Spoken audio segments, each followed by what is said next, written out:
Meu nome é Vanessa Machado, certamente já todos saberão, e para mim é um enorme prazer poder apresentar-vos Anne Prebil, é uma das cofundadoras, das co-investigadoras, digamos, do método Creighton Model Fertility Care System, que é bastante conhecido na Europa por ser a base da Nanotechnology, que é uma ciência nova, reprodutiva, com imensa potencialidade nos casos de infertilidade. Mas, como a Anne nos vai contar, o Creighton Model começou por ser justamente para espaçar os nascimentos. Depois, mais tarde, descobriu-se esta nova potencialidade. Anne Prebil é casada, tem 3 filhos, vive em St. Louis, Missouri, é enfermeira, chegou a lecionar na universidade, no curso de enfermagem, e depois foi convidada pelo Thomas Hilgers, o tal ginecologista que desenvolveu tudo isto, a ser então uma co-investigadora com ele, com outra enfermeira chamada Diane Bailey, e a mulher também ajudou, a Sue Hilgers também ajudou no projeto. Neste momento é supervisora, e é nesse contexto que ela está cá em Portugal porque me está a supervisionar a mim, e é também educadora, educator, que é um grau acima de ser professor do método. E eu até lhe perguntava o que é que está a faltar, se ela tivesse percebido o que eu queria dizer, mas I'm telling them that I would ask you, is there something missing? But probably you wanted to. But I think no, it's pretty much. So, e é mesmo um privilégio poder apresentar-vos, e deixo-vos com ela. So.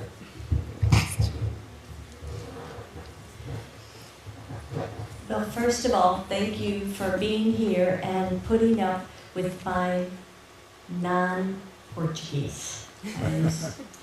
I will try to speak slowly, and my husband always says, Anne, avoid all the little idioms that our English language has.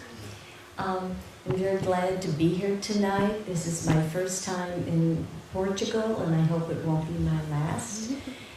Today we had a special day. We were able to do part of an on-site visit, which I'll explain, and visited Fatima, which was pretty amazing. So,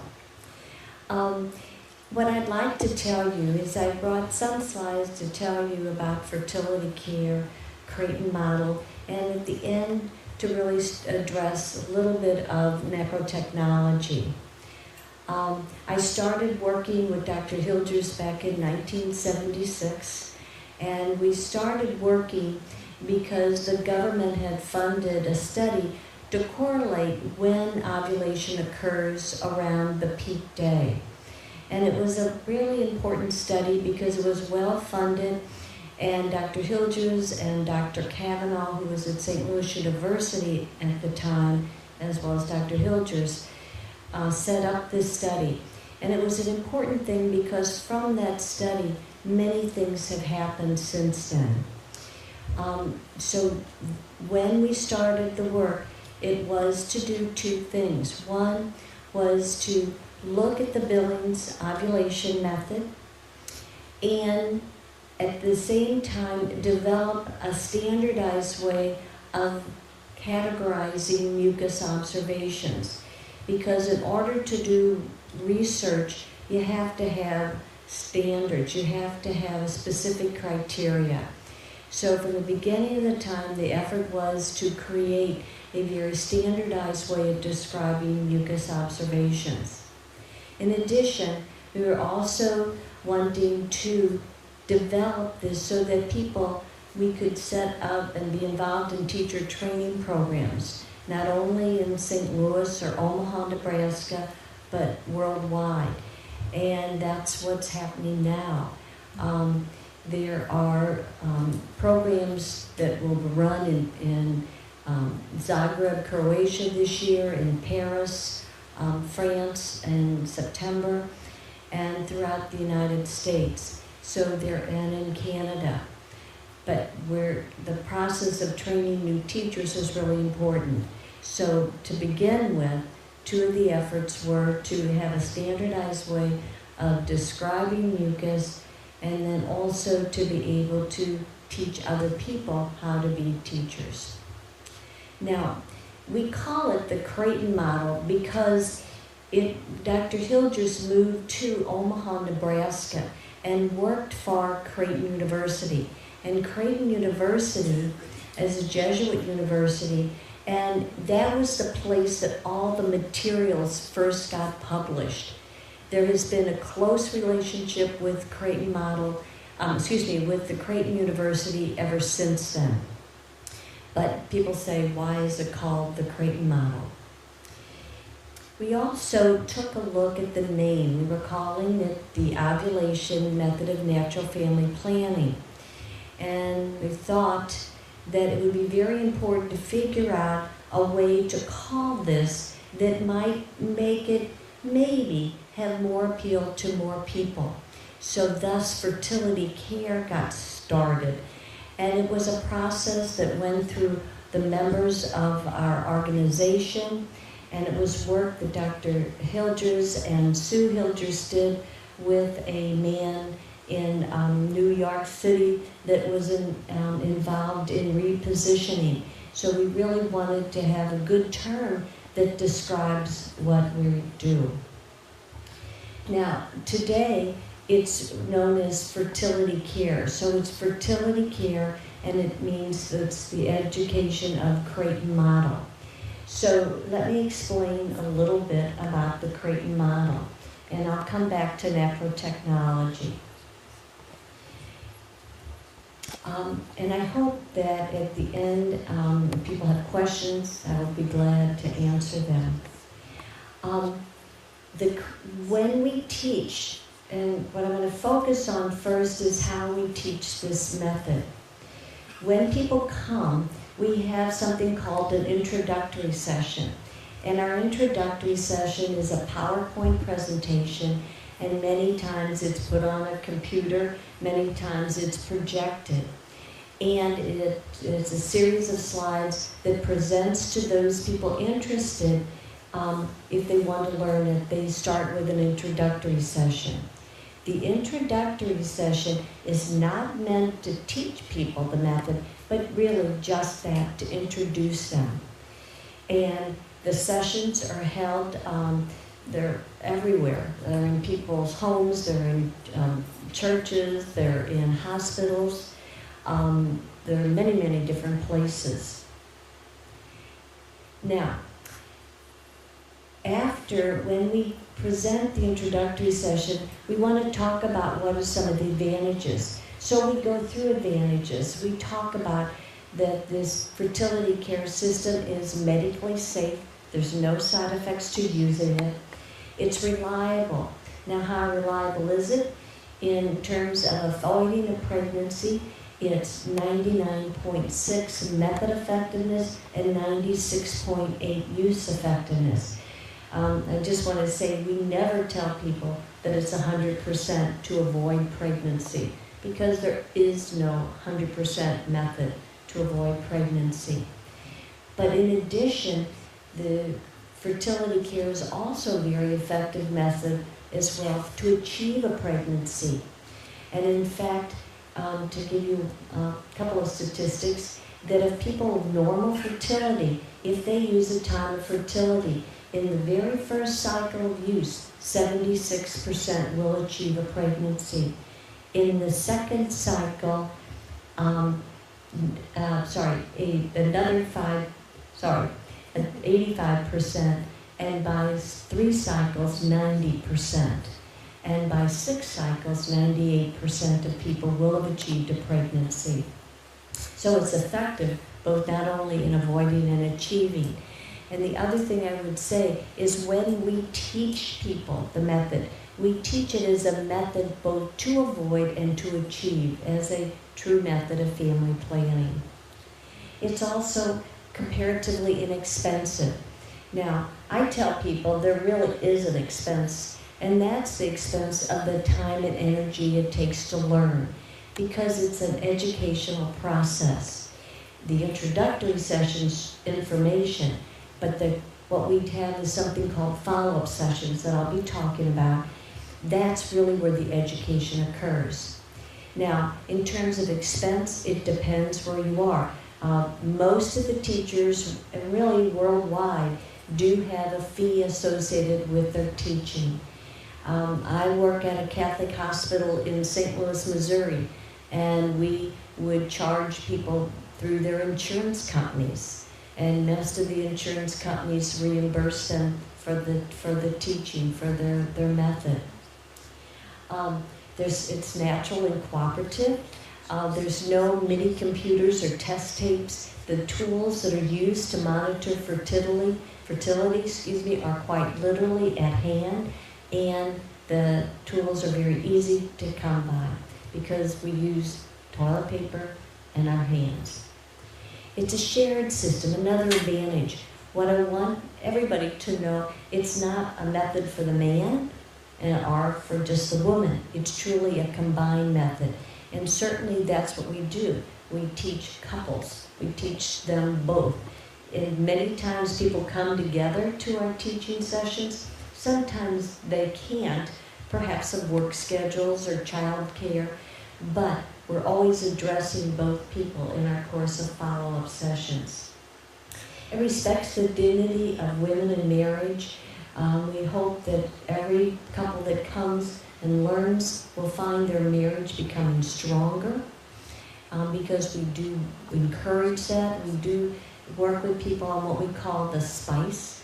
And SPICE is all the aspects of human sexuality. It means all the spiritual, physical, intellectual, creative, and emotional ways that people relate.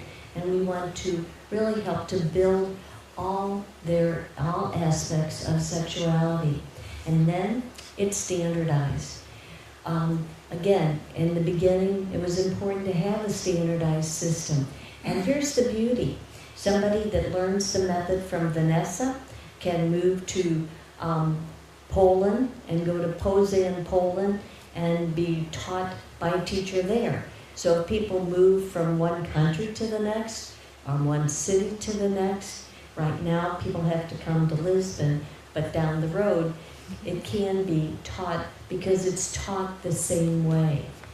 Not the same feeling because we address every couple differently, every woman differently, but the method is the same. Now, it's tailor-made. Anybody can use this. So women don't need regular cycles. They can have very irregular cycles. They could be breastfeeding, whether they're totally breastfeeding or in the process of weaning the baby from the breast. They can have irregular cycles. They can have cycles where they don't ovulate. It'll monitor that. What about women in the premenopause? It'll work beautifully then. What if people are been on birth control pills? That's fine. They could, and when I stop the birth control pills, they too can use it.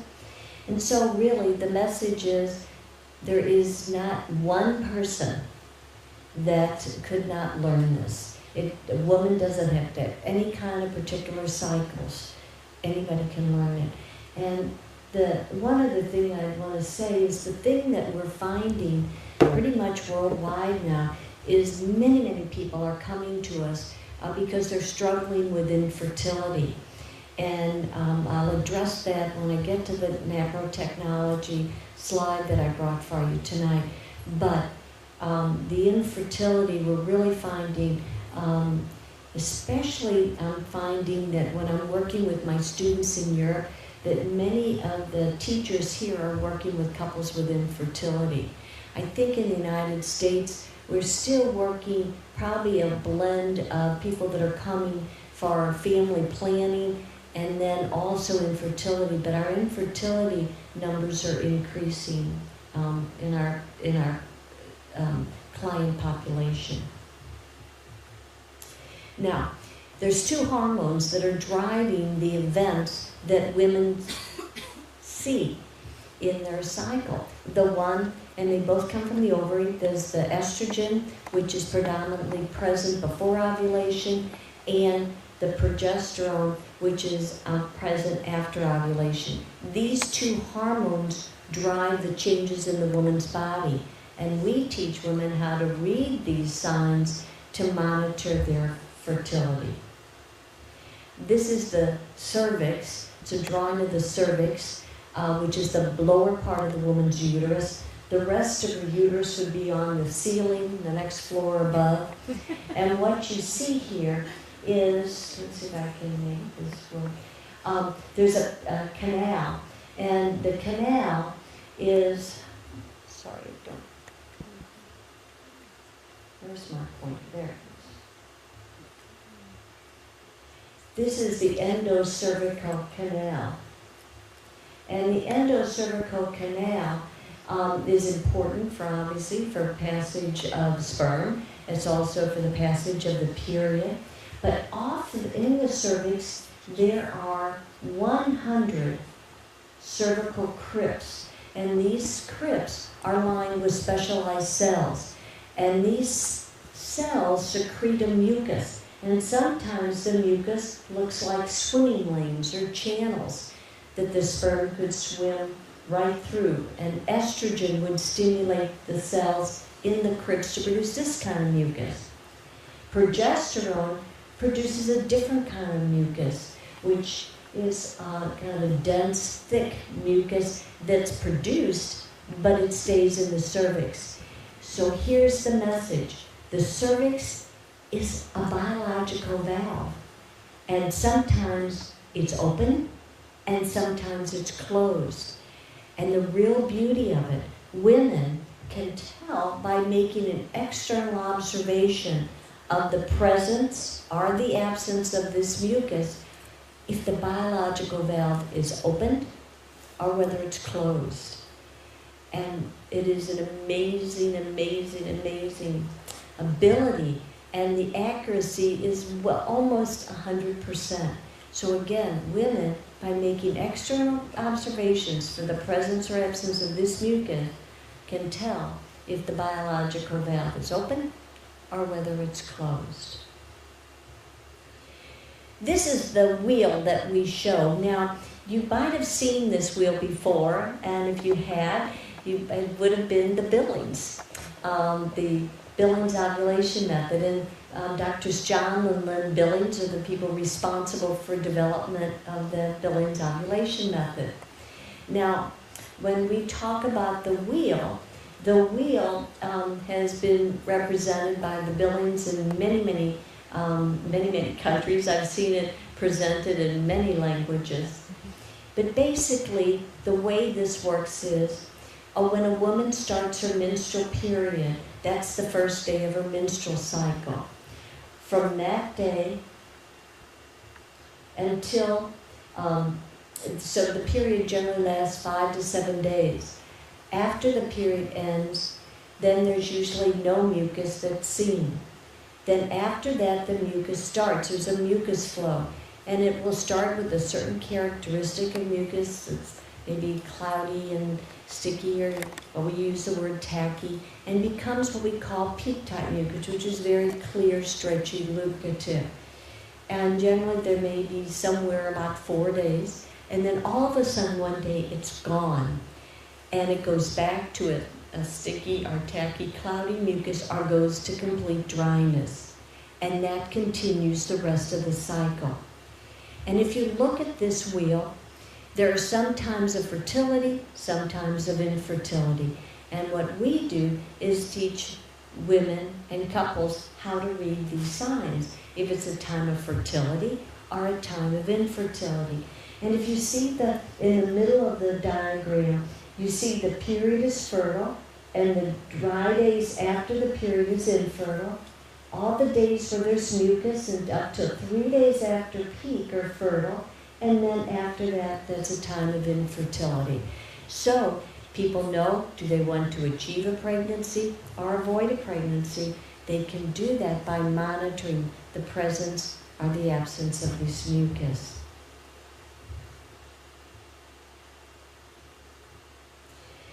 When we teach the system, then we teach it with our tools. And let me introduce you to some of our tools. We have something called the follow-up form, and it's our tool.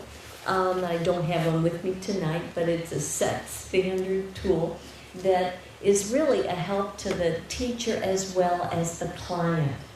It's an essential vehicle that we use to educate people with, and it's a way to monitor people's progress as well as a very important quality control tool.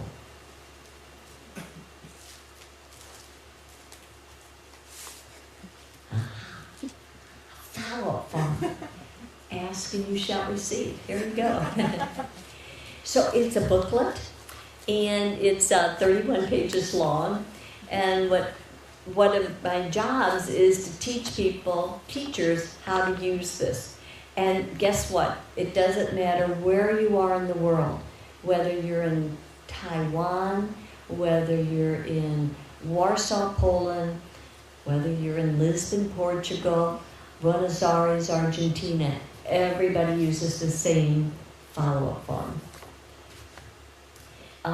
It's the best because it's a structured tool that we use. So as a teacher, it's not going to let you forget to teach people something that they need to know, because it's a constant reminder to us, these are the important things. It's also a great progress record because we can make notes there to be sure to go back and cover this information again.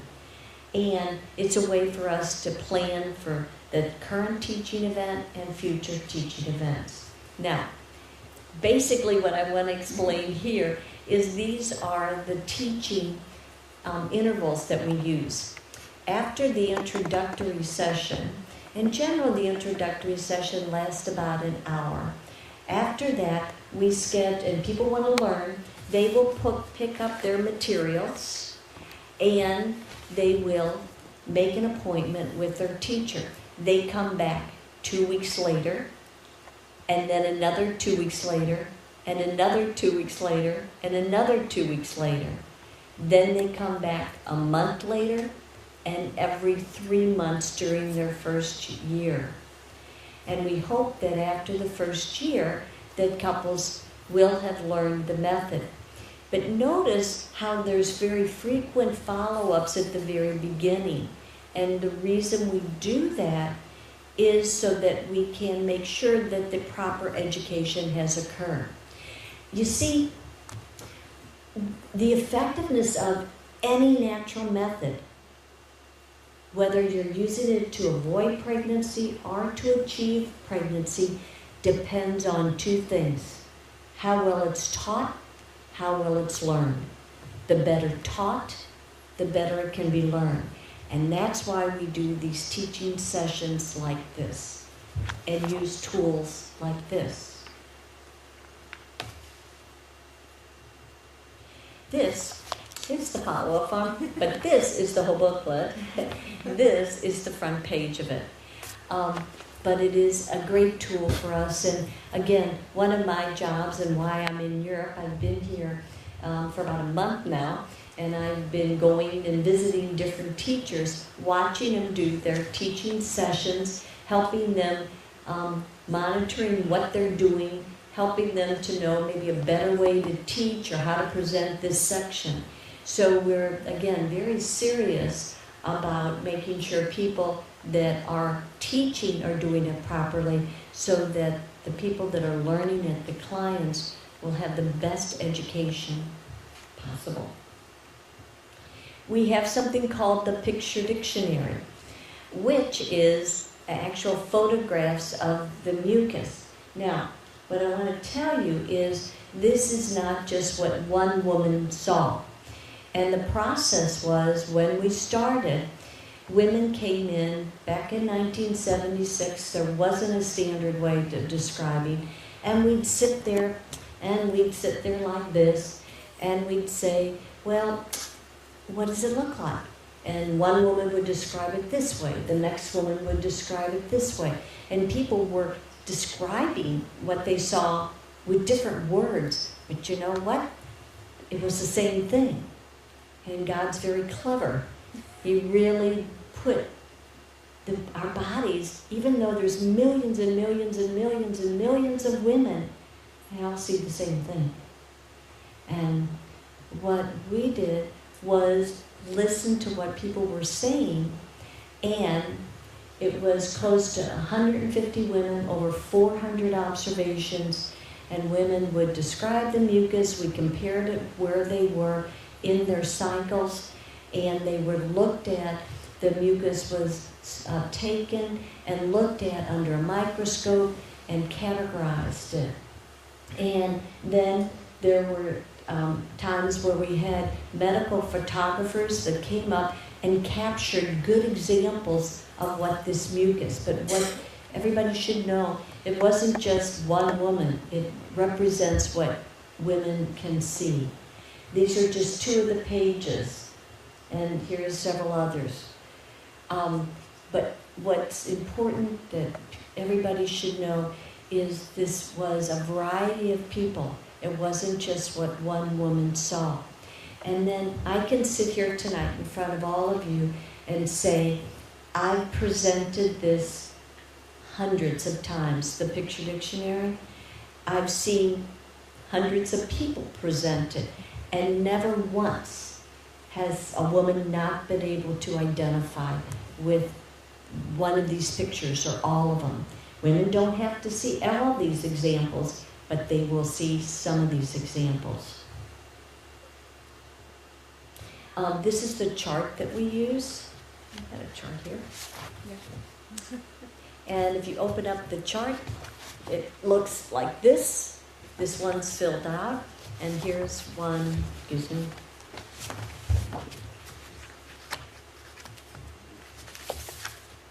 And here's another one. This chart is this big. And what we teach people to do is how to do the chart. So after the introductory session, and when they come back in 2 weeks later, they've written the descriptions of what they've seen. They've put stamps on. And then as the teacher, we go through each day with them to capture what they've seen. So again, this is the chart. Now, people will say, what about a computer? What about an iPhone? And I would just tell everybody that they're in process. But right now, the only tools that we're using on, what's to date, the 30th of July, 2014, is the chart. But we're moving towards this and the computer. We have a recording system. And I remember as a man that came with his wife many, many years ago, and he was an he was an accounting professor at St. Louis University. And I can still see him folding his arms like this, backing away from the teaching table, saying, Anne, when are you going to give me some numbers? I don't like all these words. What does tacky, gummy, stretchy mean? Give me some numbers.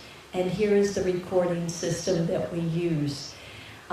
So instead of using words, we teach people how to use this system. So for instance, if somebody sees mucus that's stretchy and crystal clear and lubricated, they would simply chart it as 10 KL. And you know, men and women relate better when they're talking the recording system. And I often think it'd be much easier to text a message using the recording system than spelling out stretchy, clear, and lubricated. This is what a sample chart looks like, and I've got a few charts to show you tonight. This is a typical chart. It's a 28-day cycle. And basically you'll see that it's got a 5-day mucus cycle. So it goes a period, a series of 4 dry days, a mucus cycle ending in the peak day, and a 1, 2, 3 count, and then it's 14 days until the next period. A couple of things. One, we know when the peak day is identified by the research that was done at St. Louis University and sponsored by our government, that ovulation will occur 1, 2, or 3 days before the peak day, or 1, 2, 3 days after the peak. So when we teach people, we don't teach them, this is the day you ovulate. We teach them, these are your fertile and infertile days. So it's not important to know the day of ovulation. What's important to know is the fertile and the infertile times.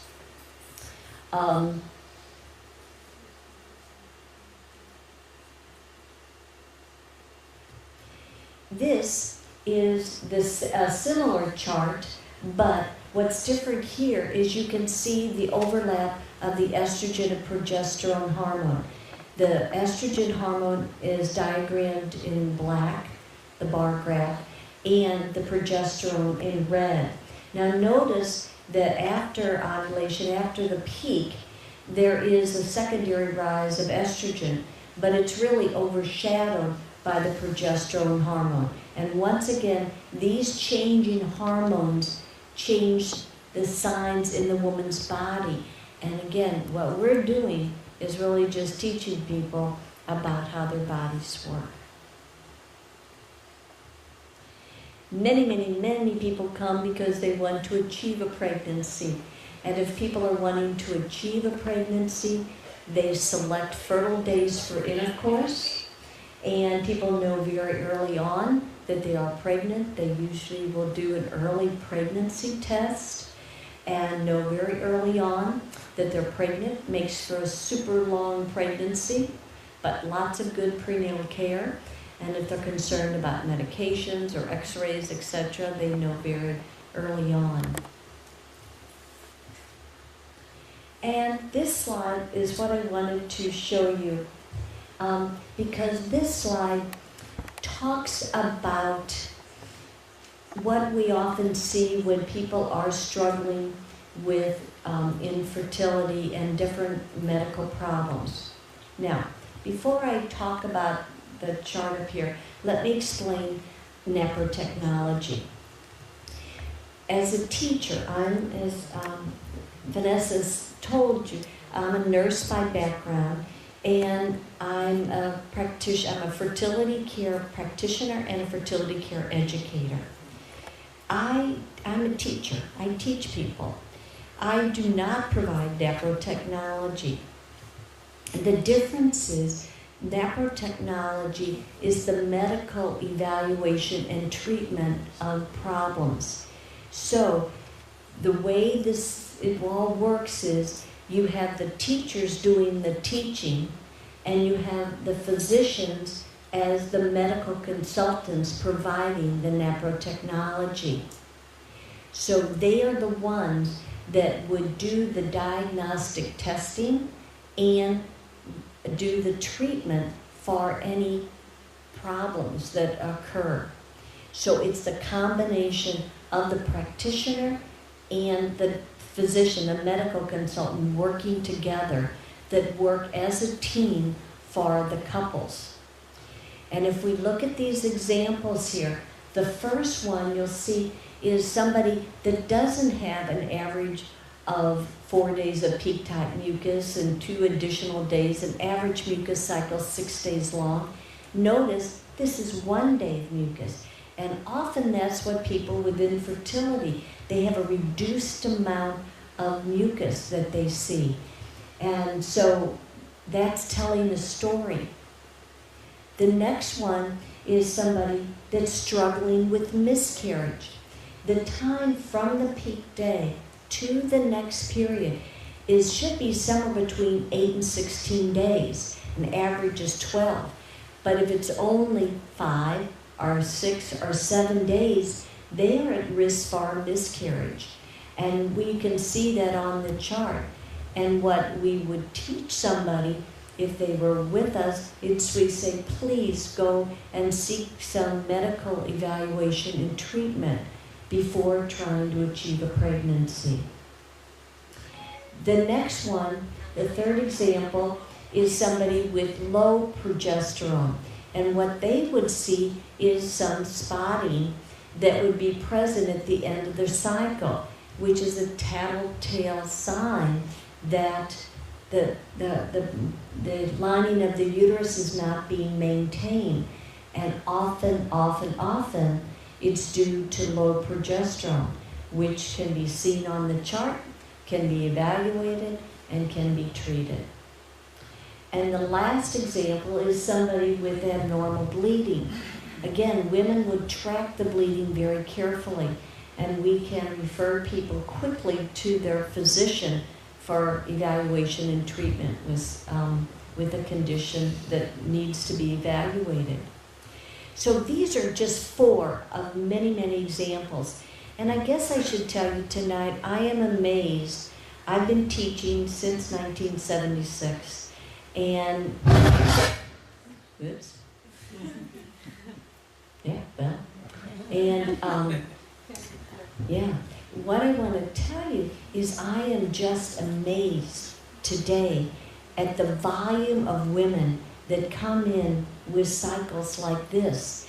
As a teacher, it is much harder for me teaching today than it was 20 years ago. I think women that we're teaching have very difficult charts. Maybe many of them, they're struggling with infertility, or they're struggling with polycystic ovarian disease, or they've got endometriosis, or they've got the effects of stress on their cycles. I don't think we have all the answers, but I would tell you, if I was teaching somebody and I saw that their post-peak phase wasn't in normal range, or one time it was 12 days, and one time it was 4 days, and one time it was 8 days, and they had brown bleeding for days at the end of their period, and their mucus cycle wasn't very good, there's something that's making that happen. And again, we can get that addressed by referring them to a physician. Again, as a teacher, I cannot recommend one test or one treatment, but I'm a good advocate, and I can recommend to people to seek care. And that's the kind of thing that Vanessa will do, is be able to do what I do and be able to refer people. Now, that is the last slide that I wanted to show tonight. And do we have some questions?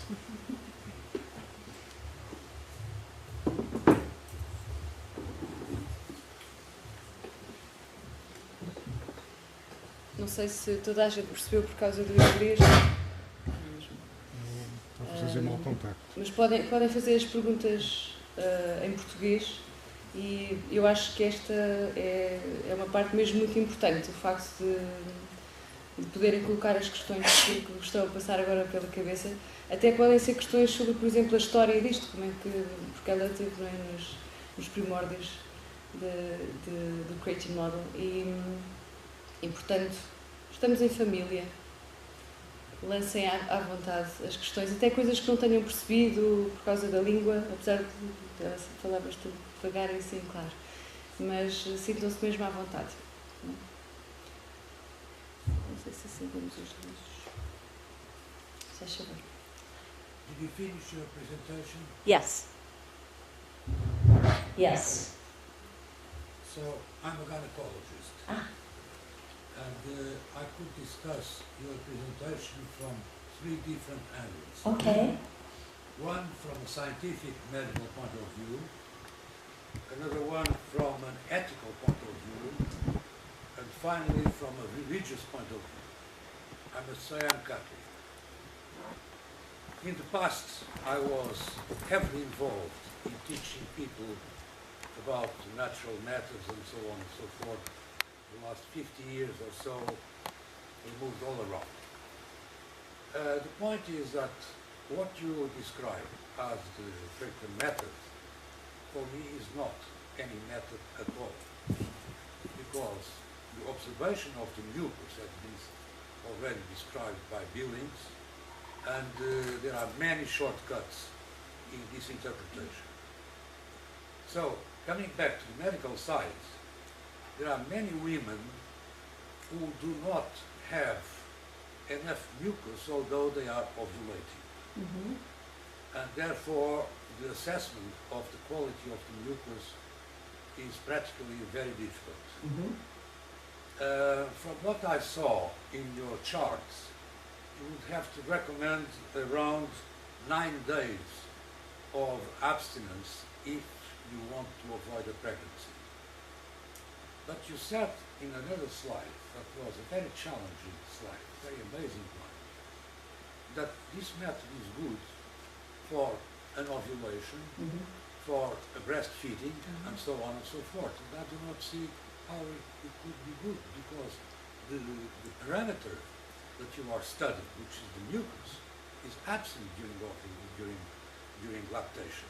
Yes. And during lactation we know of many women who ovulate and get pregnant and never stop being amenorrheic because they fall into the following pregnancy. So what do you do, for instance, in case of late ovulators? Instead of ovulating on the 14th day, they ovulate on the 20th day. They have wrong first phase of the cycle. Would you be recommending these couples to be abstaining from sex life during the 15 days until there is some mucus present? So, that from the point of view of science, I think if you added, for instance, basal body temperature, you might improve the method and might give more sensitivity. But as such, I think it's not satisfactory to have 96.8 user effectiveness that you said, because there are many people who cannot and should not become pregnant, so they cannot run the risk. I presume that under those circumstances you are in trouble, not knowing what you should advise these couples to do. So let's go back now to the ethical aspect. In the ethical aspect, I know very well, because I consulted your website, that this is very religious related. The Paul VI study group and so on and so forth. And this all derives from Humana Vitae. And there was a big confusion about Humana Vitae, because Humana Vitae was considered to be a dogma. And Humana Vitae is not a dogma. It's a pedagogical, a teaching document, which does not involve the infallibility of the Pope. So, what is important in terms of ethics is the intention. A famous preacher, Jesuit of the old days, Padre Antonio Vieira, said that respice finem, in other words, look at the end of things. In other words, the intention is the godmother of the acts. So, when you are doing this, you are intentionally preventing pregnancy by avoiding the sperm to meet the ovocyte. Okay? But if you use, for instance, a condom, you are not destroying any cell, you are also avoiding the fertilization of an oocyte. So from an ethical point of view, there is no difference whatsoever between the use of a mechanical, I do not mean a gel, because the gel might be spermicidal. I'm not destroying any cell. The egg is released, is alive. The sperms are there, and they do not meet the egg. In your system, because they are depositing the vagina at a time when the mucus is occluding the cervical walls. So there is a barrier. In the case of the condom, there is a mechanical barrier. I'm not discussing the pill or anything like that. I'm only discussing this. And I'm not discussing any drug-related methods. But just for the sake of information, I might tell you a story. I worked for several years in Massachusetts with the Worcester Foundation for Experimental Biology, where the pill was discovered by Dr. Pincus. This was in 1958, 59. And he and Dr. Rock, who was a professor of gynecology, an Irish professor of gynecology at Harvard, profoundly Catholic, practicing his faith, were both invited to go to the Vatican to discuss with theologians about the pew. So we were all very anxious to know what had been the feedback. When they both came back, they reported that they were very enthusiastic because almost everybody in that committee agreed that there was nothing ethically wrong with the use of the pew. Okay? So, much to the surprise of everybody, the Humanae Vitae came condemning the use of the pew. 2 or 3 years later, I had to go to Rome and visited some people there, and during a dinner party I met a Portuguese chanoine who was working at the Vatican. And we started discussing these problems, and he invited me to go to his office the following day, which I did. And he said, okay, I'm going to discuss with you certain aspects. Do you know the only reason why the pew was not approved was not to impose any trauma in the couples that had had unwanted pregnancies. I think I will invite you to my office tomorrow. Sorry? Sorry? You were saying that he invited you to your office in the following day. I think I will invite you to my office tomorrow, because it's like we have a huge talk to have, you know. Because I think your questions are just amazing. But I don't think that we have time today to discuss Humanae Vitae. That's the only thing I do not understand. It's a whole symposium, you know. The only thing I do not understand is why have you intentionally developed this method? Second point, why do you not use other parameters that would add reliability to the method? And 3, what do you recommend to couples who have irregular cycles, have cervicitis with abnormal mucus, and so on and so forth? I would just say, one, the method was purposely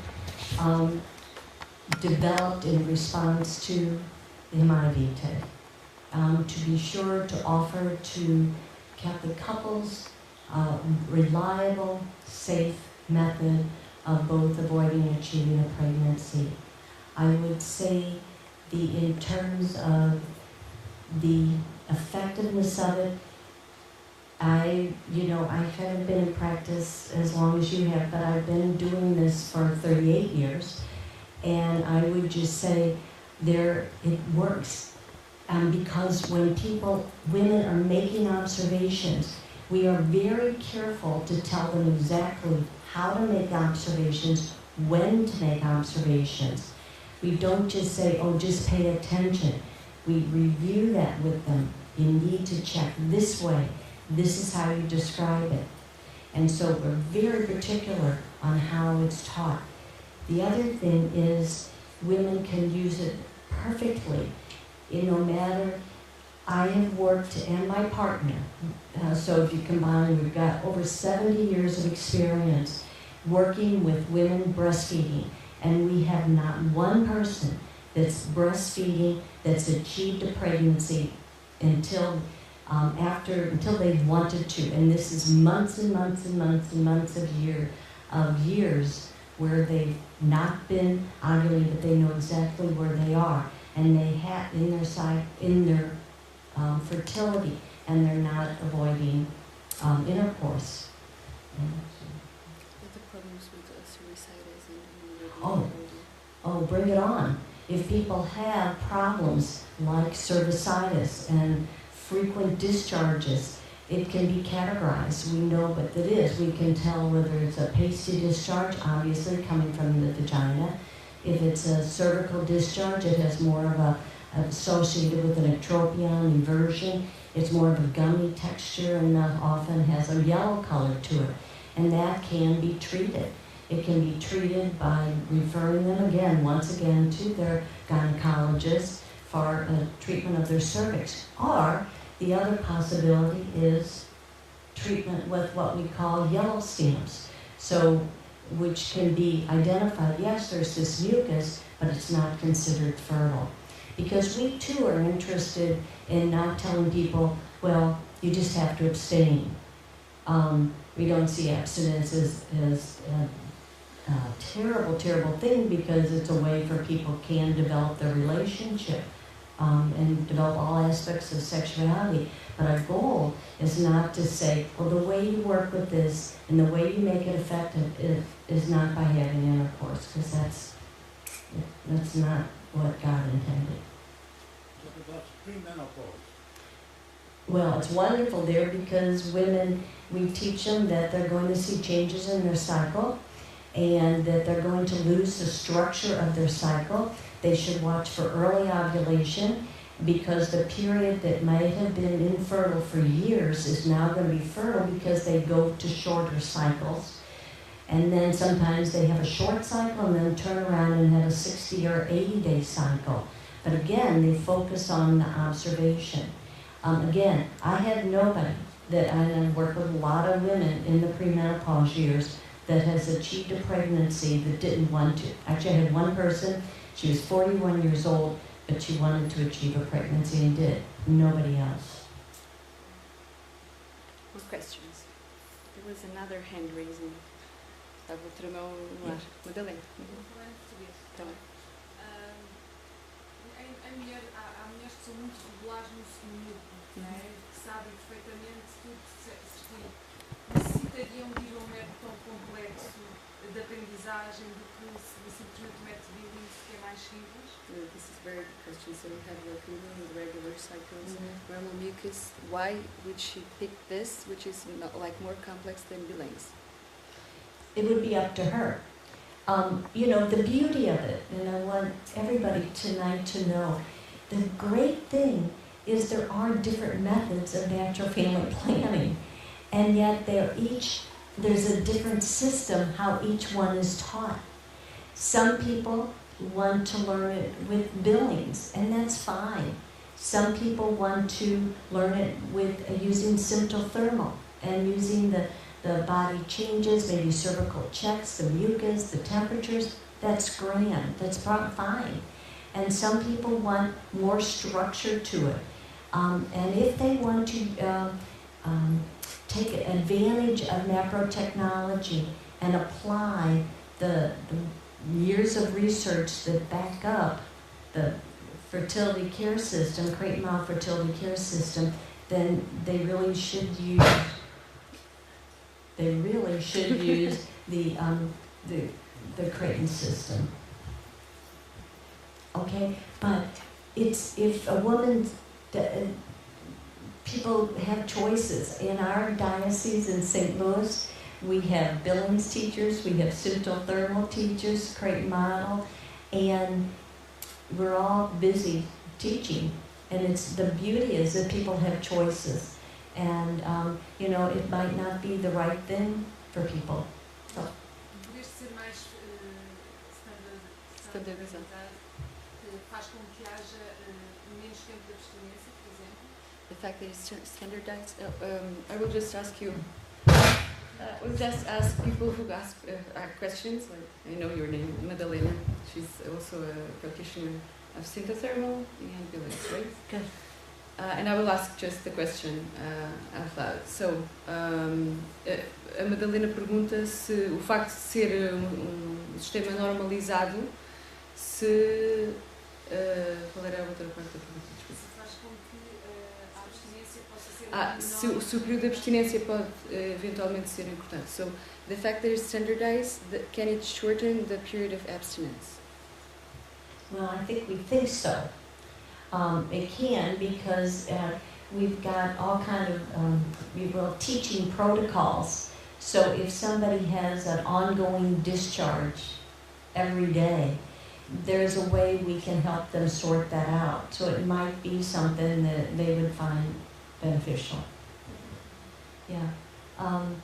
But, you know, truly, when I come and give a presentation like this, I think it's important to know, I wanted to explain the Creighton model and fertility care and nanotechnology and introduce this. But I totally recognize, especially in Europe, Symptothermal is very strong method, and God bless Dr. Retzer and everything that he's done, and certainly the billings. That's very important, that those methods are there and viable. Here's another option. I'm going to give you a present. Okay. And Can a present you- to remember Portugal. When you collect mucus, if the mucus has plenty of cells and is too thick, and if you put that in a slide, in a microscope slide, and you put that over a flame and you burn it, it becomes brown. But when the mucus is fluid, has no cells, no nothing, you burn it and it becomes white. So this is what we call the chocolate test. Interesting, thank you.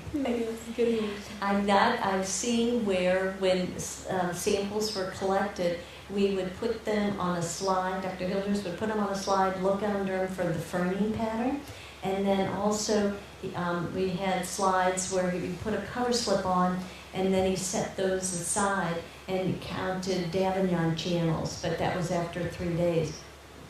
We didn't do that. Thank you. Hello, my name is Maria and first place I would like to thank you for this presentation, and I would like to ask you something. My English is not very good, but I will try. You said that this method could make more stronger the relationship between the couple, and well, I would like to understand that better, because it's something that the woman does every day, the observation, and it's quite, it's a lot of, the most it's about her. So I would like to know how this method could make stronger the relationship. How can the man be involved?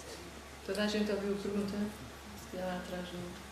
A Carmen basicamente pergunta como é que o homem pode estar envolvido neste método, uma vez que a mulher é que faz as observações, de que forma é que o método pode tornar a relação conjugal mais forte. And Carmen is also a nurse. Oh. Yes.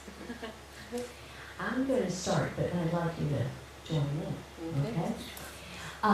First of all, when we teach people, when couples are learning about their fertility, men are fertile all the time. Women are at the most times infertile. So the way God created us is that women have the changing fertility. So it's true, women are making the observations and doing the describing. But the communication part, and sometimes it's simple that the men come to follow-ups and participate in the learning, important. Also, often men do all the charting. But the main thing is that they're talking about it every day. Is this a time of fertility or infertility for us? I can't take the observations away from the woman, because that's just the way our bodies were created. But it's that communication that's important. And what I've seen is when people are coming together and for follow-ups, the men are sitting right there paying attention to everything about what this is, their fertile and infertile days. And we teach both people the same information. So we don't have the women one place and the men the other. They teach them together. They do their same, they review the follow-up, the chart together. And here's the other thing we do. We have something called a spice index. And we have people take a survey of how they're communicating. The woman does her own, and she rates the man. The man does his own and rates the woman. And we ask them to share that information and to talk about it. So there's points in our follow-up process where we encourage people to talk about all aspects of sexuality. So, I always like to tell this story. It's just a story, but it could be true.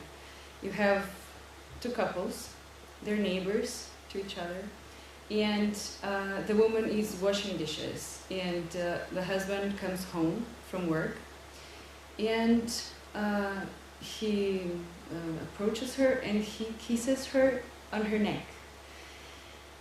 In one of the houses, the man is doing the chart and he completely knows what's happening. In the other house, he doesn't know, he doesn't care. They're both avoiding pregnancy. In the house where the man knows what's happening and he's doing the chart, the woman felt that case. They know they're in a fertile day, they cannot use it, and the woman felt that case with pleasure, like an affirming, like I love them here. In the other house, the woman felt that case with suffer, because she knows she will have to find a way to tell him that this is a fertile day and that it cannot be used. So a single kiss can have a total different meaning, like really opposite meaning, just because the man knows what's going on. And I really see it with my clients, that when the man does the charting, or at least he knows what's happening, it's just amazing. That I think men are even more amazed at the wonder of the woman body than women herself. So it's like themselves. It's really amazing. Worth. Can I talk about a swimming pool? I would like to talk about a swimming pool. There is a philosopher, her name is Mary Joyce, who's from the state of Minnesota. And she writes in one of her books about a swimming pool. What is that? Swimming? Swimming pool? Swimming pool. Piscina. Oh, okay, I've heard. Now, if you had a swimming pool that has this much water in it, that's all. But it could be full of, for feet or centimeters full, but it just says this much. After a while, you're swimming, it gets boring, right? Because you can't really do much in this much water. But if you fill the pool to the top, you can swim in it for a lifetime. You can dive in it, you can swim in it, you can race in it, you can play in it. What we want to help people do is build their sexuality from this depth to this depth. And that's what we're finding. When people come back to us and say, and I've heard this many, many times, we are closer than we've ever been. Before we never talked about this before, and now we're talking about things. And we're spending time together that we didn't do before. And you, as a teacher, you just smile because you think we've helped build that pool of sexuality. So it includes all the spiritual, physical, intellectual, creative, and emotional ways. Okay. Mm-hmm. Well, I Apresente-se. António Maria. Mm-hmm. I just came here and I arrived at the end of the session just because I'm a friend of Vanessa and I want to encourage her on the path she is taking. And I have a most particular special question, and if you want, you can answer it after the end of the session. Because since Dr. Boyle has been here in Portugal, I don't know, maybe 6 years or 7 years or 10 years ago, I dream about to open a clinic that would offer this possibility to people here in Portugal.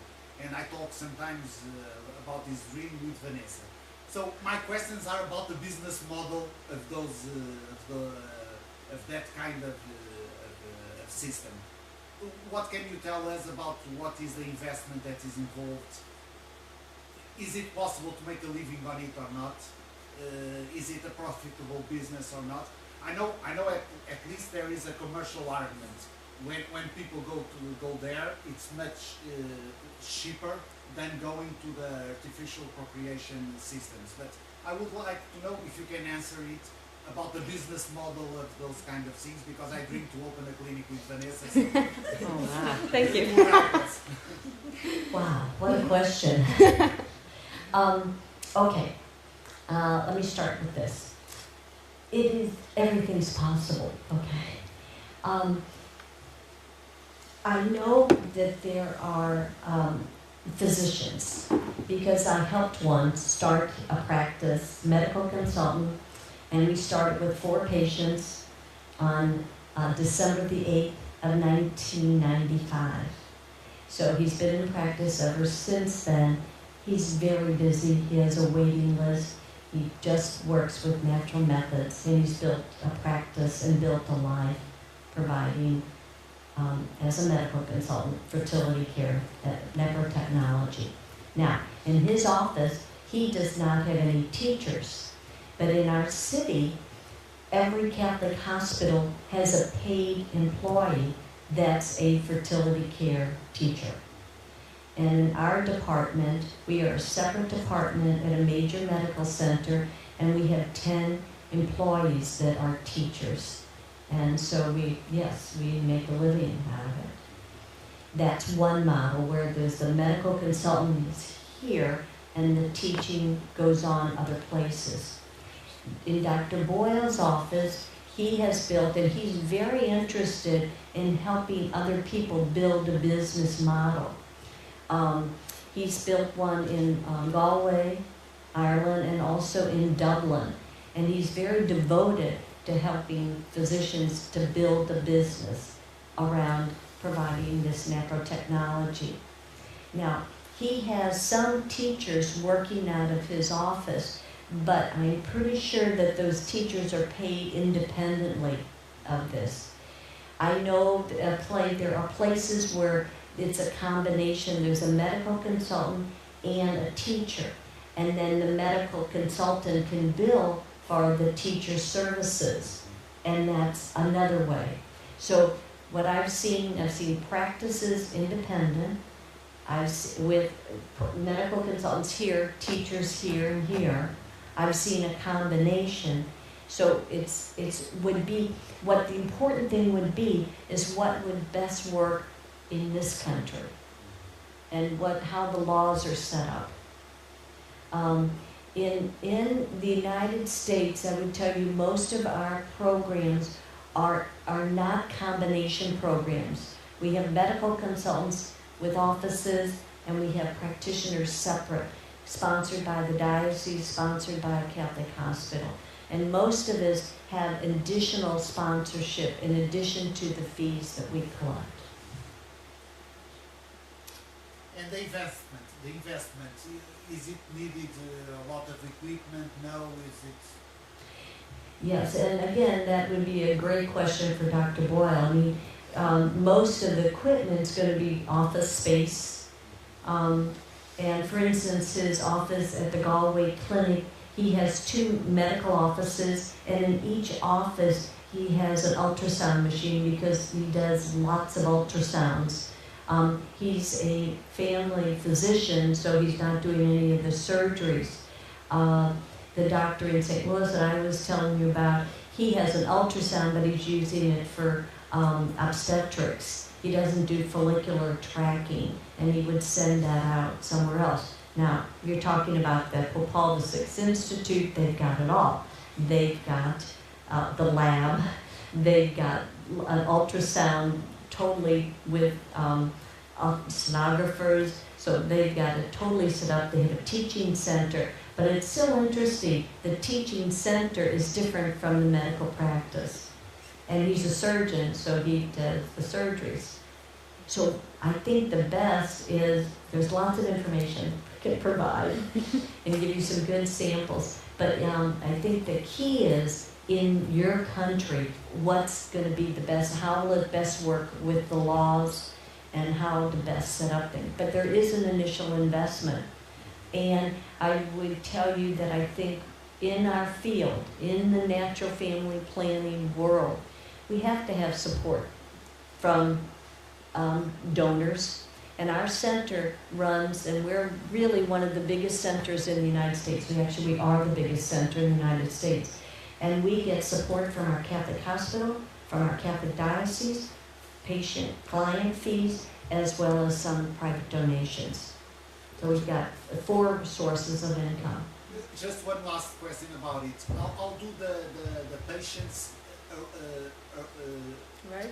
arrive to your clinic? So, I mean, how does a people suffering from a problem of infertility, does he know about this method and that he can consult you? Vamos ao prós e contras, falamos disto e cai um monte de gente no nosso Facebook. É assim que se faz. Tanto bastou,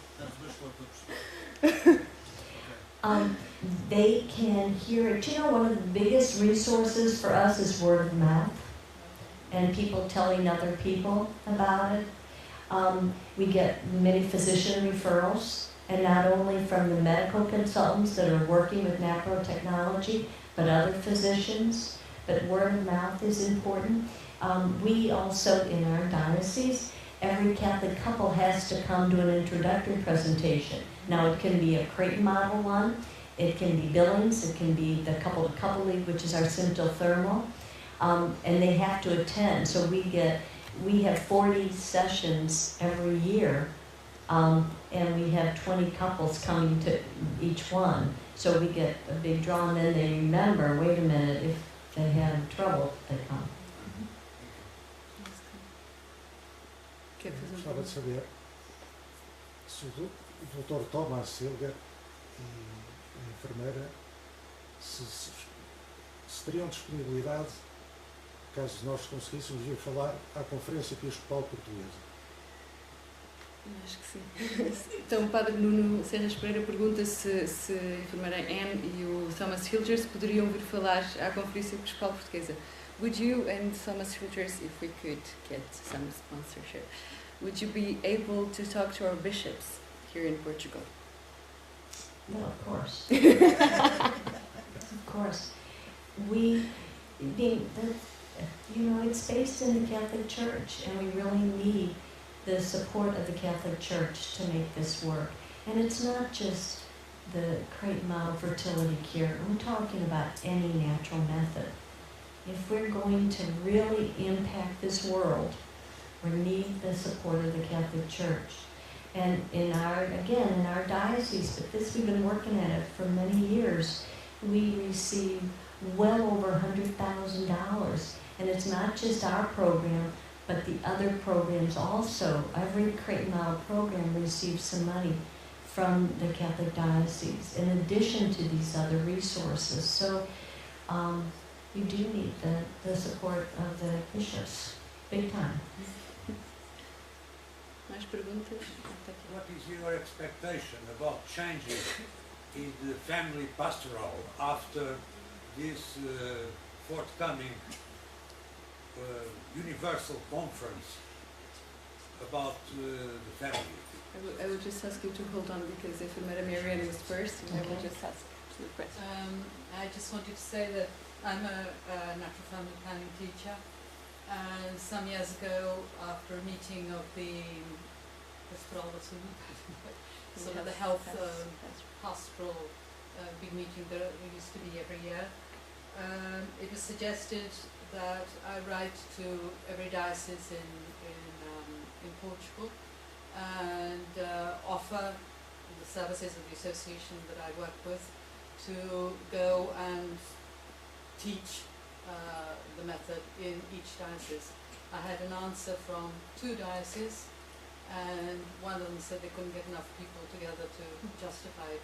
And from what I know of the church in the States, they're much more involved in supporting natural family planning than we're in Portugal. So what I suggest to the audience that's here, if we want to get it going, we've got to work together. That's true. I think the bishops would be easily persuaded. They just need to be, encouraged, perhaps. Yes, and I would just say, don't give up. Yeah. Don't give up. When we started, there was abortion. And there still, unfortunately, is abortion. And now we have another big harm, and that's IVF. We've got to work hard and fast to prevent people creating these babies that are frozen forever. So I feel for a very moral responsibility to be out there to try to change the culture, because this is not okay. IVF is not okay. It's not healthy for women, and it's not healthy for marriages, and it's bad for the babies that are born way too soon. The other question? Yes. Como é que se chama? Oh, Na pastoral, Não, doutor, como é que se chama? essa Assembleia, os questionários já foram enviados para lá. Portanto, Remember that the Pope asked all those questions, like what are your expectations about it? Any changes? quais são as expectativas que ela tem? I have to really think about that. I hope there's, I guess I hope there's no changes. I mean, Doctrine, no, I don't see there should be any changes in doctrine. If I may answer, my expectations is the pastoral changes, like what Marianne was saying. This is serious. Like, we're providing such a beautiful and like scientific program, and people just don't know about it. They don't have access to it. So I really hope that the Pope changes this, that we really get closer to the people. He's always talking about this. Yeah. Get closer to the people with the tools that we already have, because they're really good. So there was another one. Yeah. Let's apresentar. My name is Mafalda, and I would like to ask a little bit of more practical questions, like if a woman is, after doing the model, you can conclude that she has a irregular cycle, no reason apparent, but a very irregular cycle, or she has some physical deficiency, like, for instance, not having one of the fallopian tubes. What are the answers, natural answers, that doctors can provide? Because that's really what women are interested in, is practical solutions, not just coming here and talking about methods. You know, one of the things with infertility, if I can speak about infertility, is the thing that is the worst is when women don't know, when you ask them what's wrong, and they say unknown. They have no diagnosis. If a woman has irregular cycles, something's creating that irregular cycle, and that needs to be evaluated, period. And evaluated and come to the conclusion, why does she have these irregular cycles, and then treat it. Is there treatments? Are there treatments? Yeah, Medical treatments. No, Not, I've never heard of them. well, That's the question. That's the question everyone does. you know, one of the reasons women with very irregular cycles, a common cause for that is polycystic ovarian disease. And that can be tested and evaluated and treated. Ovários poliquísticos, ou seja, muitos quistos nos ovários.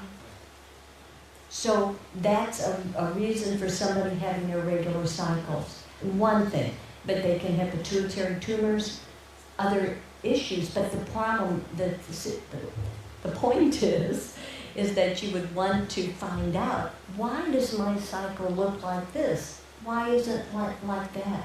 Because is it healthy for somebody with polycystic ovarian disease to live a lifetime in that state? Is it okay for a woman to go and have cycles 4 times a year? I don't think so. It needs to be changed. This, charting this, only surfaces what's going on. It's like a window into her fertility. But it's not, it's an exact window into her fertility, because there's all kind of research that backs up, if you have this kind of a cycle, these are possible reasons for it. It goes to the different types of bleeding, tail end brown bleeding and menstrual bleeding. It all tells a story, and don't have all the answers. And if somebody has damaged fallopian tubes, and then you know, that's, you can have people do reconstruction on fallopian tubes, surgeons. The surgeons can treat endometriosis. And for example, sometimes when people have had multiple miscarriages, the woman is suffering with endometriosis that needs to be surgically fixed. That's the treatment. There's no birth control pills that will fix endometriosis. It's a surgical treatment for that. So there are treatments. This is just opening the door of what, because we know the cycle shouldn't go on for 60 days and have peak mucus and goes away and comes back and goes away. Something's causing that. Let me just tell you that in Portugal, this is not available. So I'm the first practitioner, and my job is just to teach the woman or the couple the fertile or the non-fertile days. And I may see some biomarkers, like I may tell you that maybe you have low progesterone because you have a short post-peak phase, but I won't do any surgery. I'm just a nurse. So for the moment, I'm really looking for a doctor, so please help me. And I'm sending the couples to Ireland, like via Skype. So you really don't have to go there for now. You can meet Dr. Phil Boyle on Skype. But for instance, like blood analysis, you have to take them here. Maybe even ultrasounds, like things that he will need, you can have them in Portugal. And if he prescribes something, you would have to find a doctor who is willing to prescribe it for you. So for now, I can only teach you like how to find biomarkers. This is very important for you to know. One other thing, and Vanessa will appreciate this, as nurses, we have to be very careful because we don't make diagnosis. So doctors in the room, please know, I would never tell anybody, you've got polycystic ovarian disease, you have endometriosis. I would say these are characteristics that are often might be associated with, but we're very careful because we can't diagnose, but we can recognize, and then we could have them ask good questions. E na tecnologia tem tido alguma evolução quando o problema é primário? Yeah, pretty much. So can you talk factor masculino? Can you talk a bit about male factor? Has it developed, evolved? You know, the male factor depends on what medical consultant the men are working with.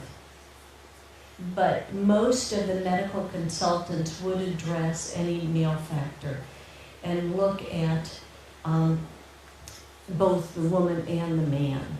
I guess one of the things I should say is in the course of an evaluation for infertility, there's something that's called a seminal fluid analysis, but with our medical consultants, they would never have a man masturbate to collect the seminal fluid, but they would have something, a special collection pouch with a hole in it, or two, and so that they could collect the seminal fluid that way. And that would be very important, because every act of intercourse should be open to human life. Mas fazendo essas análises e percebendo que o problema é masculino, a naprotecnologia tem alguma solução? So some men are submitted to surgery if they have any problem, like for instance with zoospermia, because there's something blocked, they can have surgery. They can go under some medication, like even pills. And there's something very important also about the male factor, is that if you improve the female factor, you can have pregnancies with a very low sperm count. It's amazing, the numbers we get. Yeah, because people are focusing on the best days, optimal days for intercourse. What you just suggested as a method to collect a semen sample is absolutely amazing. To use a condom during intercourse with a hole, so that a few sperms, although you know that the guy is infertile, might reach the oocyte. So, what is your position, which is not the subject of this talk, but nevertheless by curiosity, as the use of a condom to prevent the transmission of sexually transmitted diseases? I think I would address to another conversation. Nobody accepts anymore this idea of the condom with a little hole. That's ridiculous. That's very easy. Well, it's not it's not a condom, doctor. It's a collection device. It's the same. It's not. Why it's not possible masturbation or a coitus interruptus? Because it's not love. It's not. It interrupts the act of intercourse. Let me just tell you that there's a scientific justification for this device. And actually, the collection of sperm during the intercourse, it's much better. So True. it's like there's more quantity and more quality. Mhm. So if you really want to have a good sperm, you know, like to analyze, you really should do it in intercourse. Mhm. And couples, I have infertile couples that I'm following, and they tell me that it's very disturbing to just go to a room with the porn movie and masturbate. They see it's really, really disturbing. If I tell them you can do it while you're having intercourse with your wife, you're like, really? And the first time I heard about this like device, I was like, gosh, they're like so, you know, what's the problem? Because I was not going to those rooms. So when I told the people that were using those rooms, they just said like, God bless you. God bless the person that made that up. Right. So now I have a completely different, and there's this scientific, you know, justification. So it really changes everything. Mhm. A questão da não separação da dimensão unitiva da dimensão procriativa no ato sexual, que aqui é respeitado por inteiro, não é? Acho que isso é importante também. Yes, Maria José Vilaça, she's a psychologist, and she was saying that with this device you also don't separate the unitive and the procreative Oh, that's the point. dimensions. Yeah. That's the point. That's the point. That we don't want like babies without sex. Well, and you know, it's women often are coming in doing infertility testing and they're ready to do surgery and the man hasn't had a seminal fluid analysis because she says, I don't want him to have to masturbate. And so when they hear this, and women shouldn't be having surgery when they haven't done some of the basic workup, but it makes it much more pleasant. As questões, entretanto, vamos ter que terminar. Já se vai alongando o tempo. I had one question that someone did and I didn't know how to answer. So someone asked me the fact that this is so focused in women health, it may create some kind of guilt because, you know, when you have a couple, there's like, it's your fault because we're just tracking female cycle.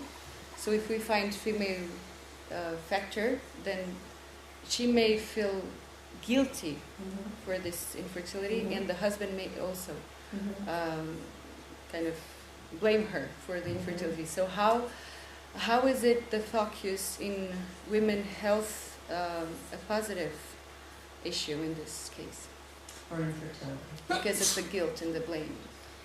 And I guess, let me just say, I didn't mention this, but our follow-ups are generally 1 hour long.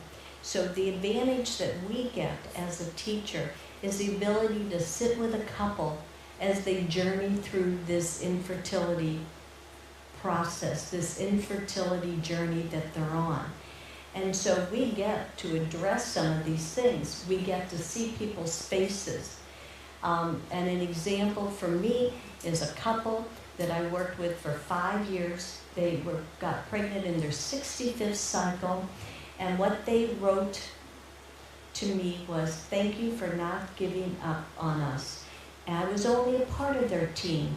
They also had a physician, and I was one of the members of their team. That they said, thank you for not giving up on us. So I guess my answer there is that the support that we're able to provide is really very unique. An hour with people, listening, addressing their concerns is invaluable. And you know, the medical profession generally doesn't have that same, they don't have the ability, but don't have the chance to spend that volume of time with people as we do, and that allows us to help people move along. Although we're not therapists, so I want to be very clear about that. We're not therapists, but we can help refer people, and sometimes just by listening to people solves problems. More questions? Last chance. Última questão. Do you have any questions? Já agora eu tenho. What do people from artificial procreation say about the success of these methods? What they say about it? You know, I haven't talked to any. But I don't think they're probably very happy with us. But that's okay. I think that the more unhappy we can make them, the better it is. Really. I don't really care. Because they are... Now, I think they're trying to help people have a baby. Okay? So that's a good thing. But the problem is, they don't fix what's wrong. And every time somebody takes somebody to do artificial, in vitro, they are forgetting about what made them not be able to get pregnant. And let me just give you one personal example. My own son and daughter-in-law struggled for 2 years, and I became a very pushy mother-in-law. And kind of just probably said a lot of things, but I know what I'm talking about. And her doctor, she was going to an infertility specialist, said, you know, kept pushing IVF, and I'm pushing them not to do IVF. She ends up coming to our city and having surgery. And the problem was she had an adhesion over her fallopian tube. The doctor released the fallopian tube, and she was pregnant the next month. And what she said, Anne, if they hadn't fixed the problem, it would have kept being there again and again and again. So the point is, they don't fix the problem. Not that they're trying to be mean, nasty people. They're trying to help people have a baby. And I hear that. But they're missing what's wrong. And then guess what? Often those babies are born too soon because the pregnancy is not a healthy pregnancy from the beginning. And listen to this.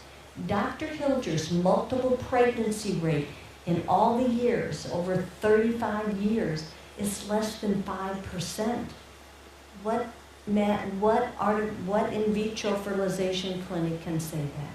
Not a one. Vou só traduzir o problema de saúde porque se calhar nem todos perceberam. A nora da Anne tinha foi submetida a uma apendicectomia, ou seja, ela tirou o apêndice quando era mais nova e ficou com uma adesão, ou seja, a trompa de falópio ficou tipo presa, vamos dizer, por uma pele. E ela não conseguia engravidar por causa disto. E estavam, pronto, a pressioná-la bastante para fazer uma fecundação in vitro, mas bastou ela ser operada e tirar-se esta pele que estava a prender a trompa e ela engravidou na semana a seguir. Isto é o tipo de coisas que acontecem com a NAPA. Eu acho que não se pode usar um exemplo desses, porque isso é má medicina. Há muitos cowboys da fecundação in vitro. Há muita gente que nas listas de espera engravida. Quer mais rápido e entrar para uma fecundação in vitro mais rentável. Isso não é boa medicina. Portanto, não pode usar um exemplo desses para defender the example that you're giving, it's bad medicine. But actually, that's what we're seeing. I have a friend of mine who had like also a blocked fallopian tube. She was for 4 years trying to achieve pregnancy, and she didn't. This is not natural. They were pushing her to in vitro. She decided just to go to one more physician. She went there.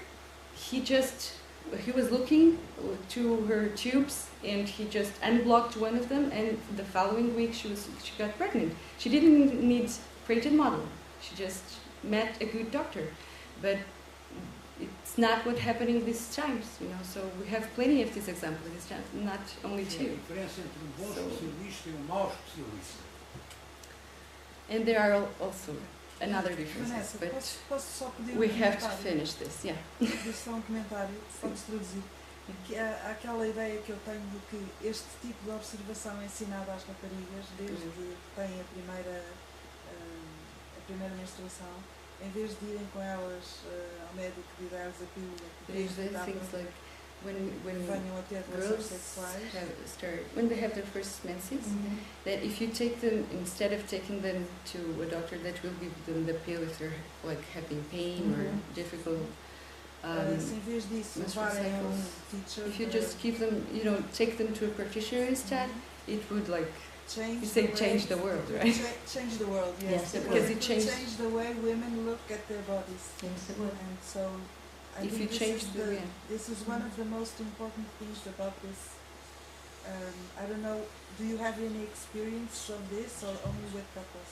No, we do programs. We've been doing this for over 10 years. We have mother-daughter programs for younger girls, the 9 to 11-year-olds, and the 12 to 14-year-olds. Mother and daughter programs, we do them in the spring and the fall.